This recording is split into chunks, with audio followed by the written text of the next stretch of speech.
Mi-am amintit că azi la doc tot întreba unul de ce se face lumea profesor dacă știu că n-au salarii bune.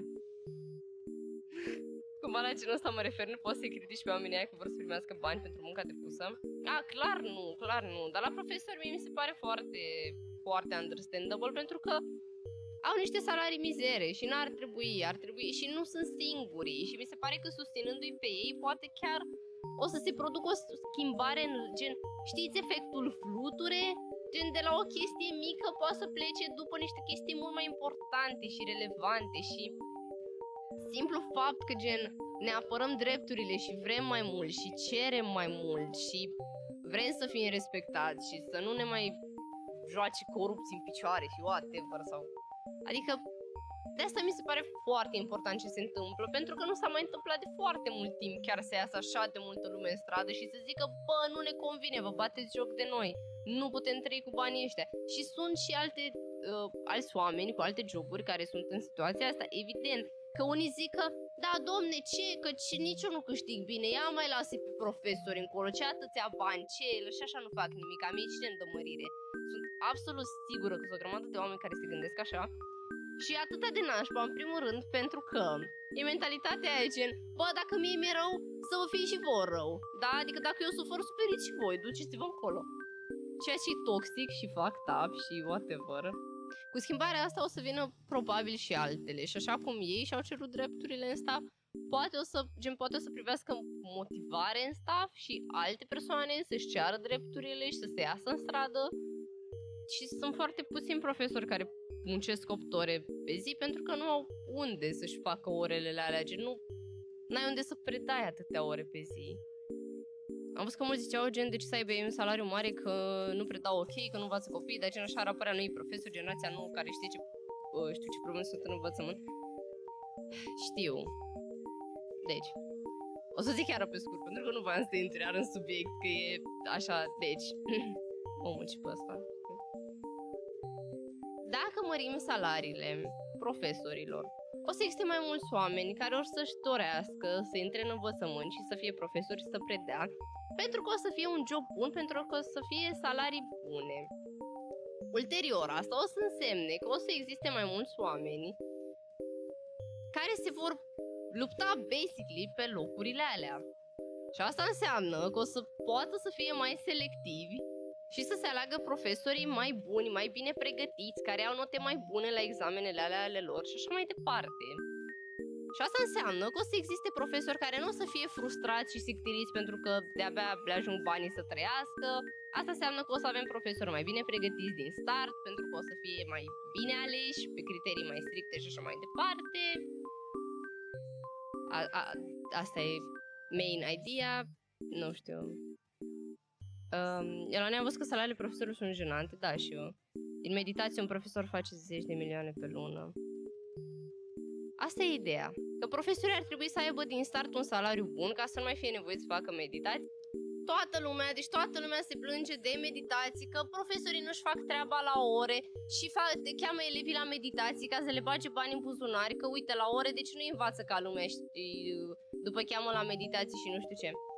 Pentru că nu au destui bani să trăiască fără meditații, pentru că dacă ar trăi doar cu salariul din orele pe care le fac la școli și la licee și așa, n-ar avea destul și atunci trebuie să apeleze la treaba asta cu meditațiile, care nu e ok, pentru că învățământul ar trebui să fie gratis și nu e în regulă, să nu, gen...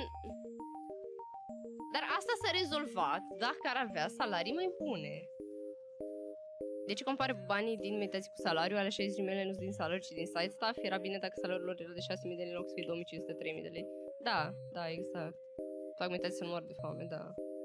Da, știu, învățământul e la pământ în momentul de față, dar dacă s-ar investi în învățământ, poate n-ar mai fi la pământ, poate este o schimbare care o să ducă la ceea ce vrem noi de fapt să se întâmple, pentru că dacă o lăsăm așa, o să avem în continuare niște boșoroci care sunt profesori.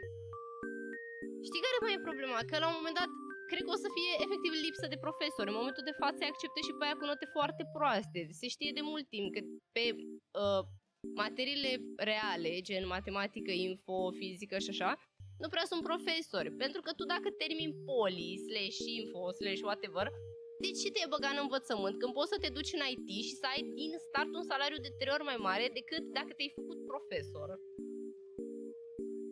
Adică nu ne gândim și la viitor și la, nu știu, adică pe mine chiar mă enervează subiectul ăsta, adică mă enervează, nu știu, oamenii care sunt așa contra, apar, nu știu. Învățământ trebuie două chestii, bani și reformă, da. Sunt foarte multe chestii în neregulă cu învățământul, de la profesori până la materie, până la structură, sunt o grămadă de probleme, dar gen, hai să începem de undeva, adică, nu știu, și cred că e un pas important să nu mai avem profesori frustrați, pensionari, sictiriți și whatever. Aici că banii poate mai rezolvă din asta dacă salariile sunt mai mari? Da. Gândire de genul de ce să fac ceva că oricum nu schimb nimic, e extrem de toxică, da, și pe mine mă enervează. Și pe mine mă enervează rău de tot. Adică gen, dude, dacă ce, deci este un minim pe care îl poți face.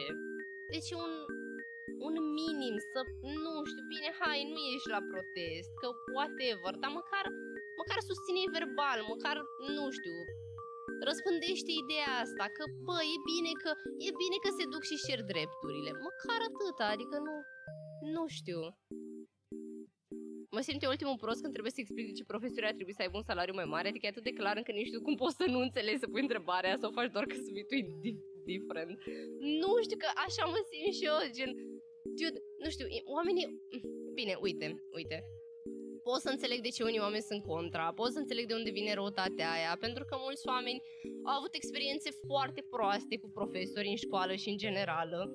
Și pot să înțeleg, și eu am avut niște profesori absolut mizerabili, am avut o învățătoare care ne bătea, am avut o profă de latină care venea și ne vindea săpunuri la oră și nu făcea nimic cu noi, am avut profi foarte nașpa sau nebuni, dar ideea e că trebuie să treci peste experiențele astea personale și să te gândești trebuie să te gândești în ansamblu la ce se întâmplă, trebuie să te gândești la viitor, trebuie să te gândești la cum o să afecteze chestia asta în mare, ceea ce o să se întâmple în învățământ, nu doar că, adică înțeleg de ce cineva poate să aibă sentimentele astea negative legate de profesori și de ce să le dăm, Doamne, bani. Mai e și chestia asta că, într-adevăr, și tu, dacă ai un salariu minim pe economie și o duci rău, o să te simți frustrat și o să zici, dar ce, că ăia vin, predau 3-4 ore, după stau degeaba, au și vacanțe, ce să le dea lor bani? Eu îmi rup spatele aici 8 ore pe zi. Într-adevăr, e nașpa, da, înțeleg. Și nici oamenii ăia n-ar trebui să aibă un salariu așa de mic. Problema asta cu salariul e la... Salariul minim oricum e o glumă, e jenant ce se întâmplă cu salariul minim în România. Dar e un pas important și poate cu schimbarea asta o să vină și altele. Și nu înțeleg, again, de ce dacă noi suferim ar trebui să sufere și alții, gen. Hai să fim uniți, nu știu cum să o explic altfel, sincer. Să zicem că nu există suficienți bani pentru a aloca în învățământ de la cine iei bani și mai multe taxe, dar nu există așa, dar n-au cum să nu fie bani. Ori, deci, dacă n-ar mai băga în pensiile lor speciale, mamă, zici că sunt un boomer acum, dar dacă n-ar mai băga bani în pensiile lor speciale și dacă n-ar mai băga în buzunar aiurea bani sau în alte investiții de rahat care de fapt nu sunt nimic, sunt tot așa niște furturi ascunse, au de unde să dea banii aia. Oricum era și legea aia că ar trebui să aloce un procent de 6 sau 8% pentru învățământ și au alocat de-abia 2%? Nu mai știu exact.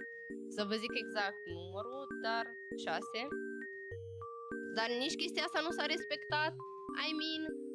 Ar trebui să se descurce cu bugetul pe care l-au și să-l aloce în funcție de priorități. Știți care e problema? Că învățământul nu e o prioritate, deși ar trebui să fie. Aia e problema, despre asta vorbim. Este alocat sub 2% minim istoric, da.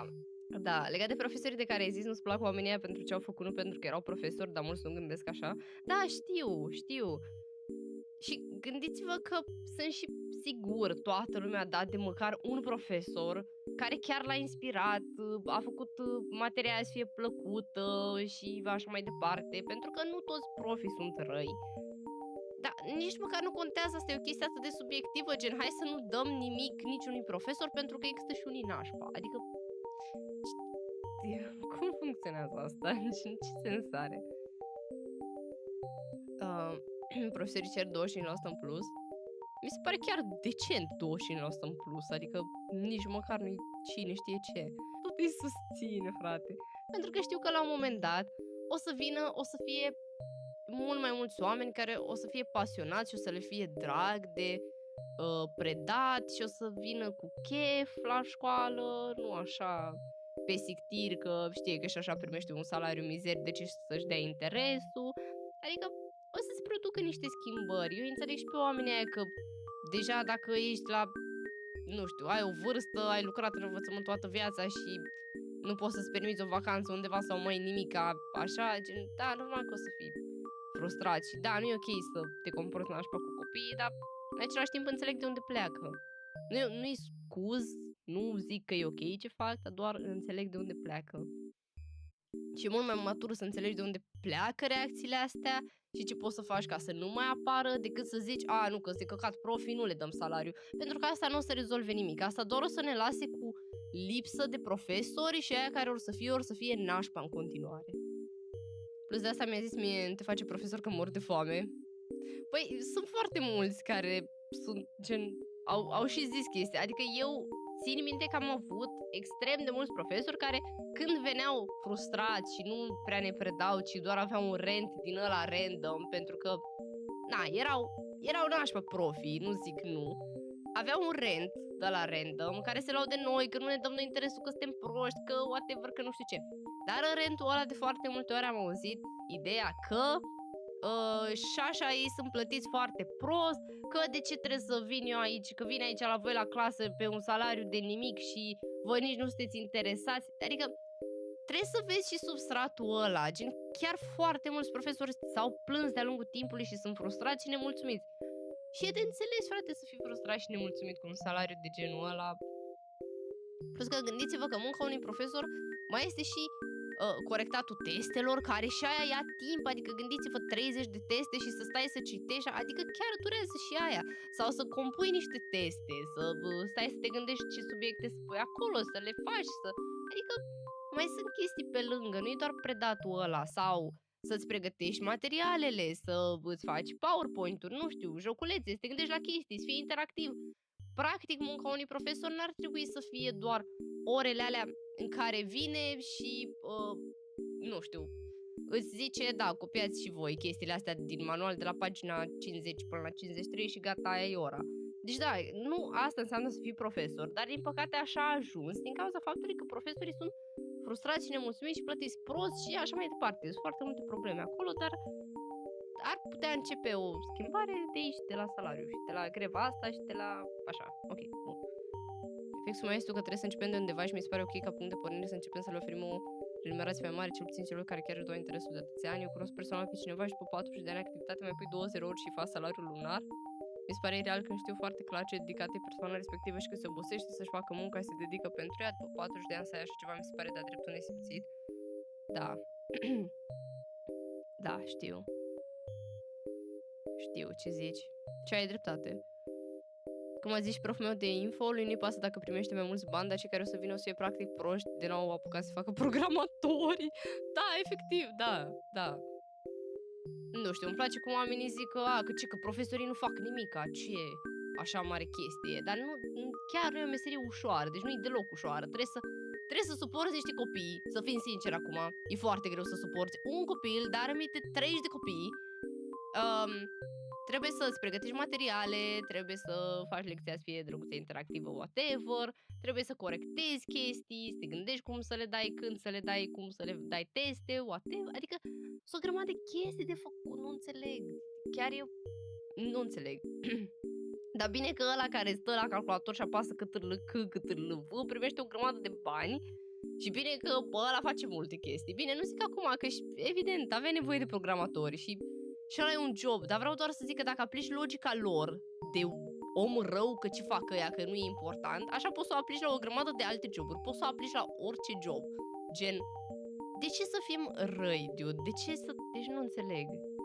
Mie mi se pare că fiecare job e important, fiecare job e kinda neplăcut din multe puncte de vedere. Adică, dar nu înțeleg logica lor, gen efectiv, că nu fac nimica și ce, nu merită bani. Da, bine. Ok. Ce să zic? Acum că stau să mă gândesc, oare profesorii aia care nu fac mai nimic, nu se gândesc pentru ei și 3 ca lei, n-are niciun rost să mă stresez cu proștii ăștia și poate dacă s-ar mări salariile și-ar face și ei treaba, unii dintre ei măcar. Da, păi exact, asta zic și eu, exact la asta mă refer.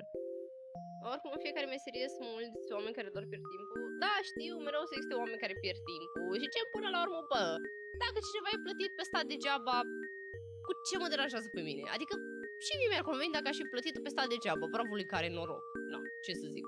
În viața asta e și după noroc, cum te descurci, aia e, cum nimerești.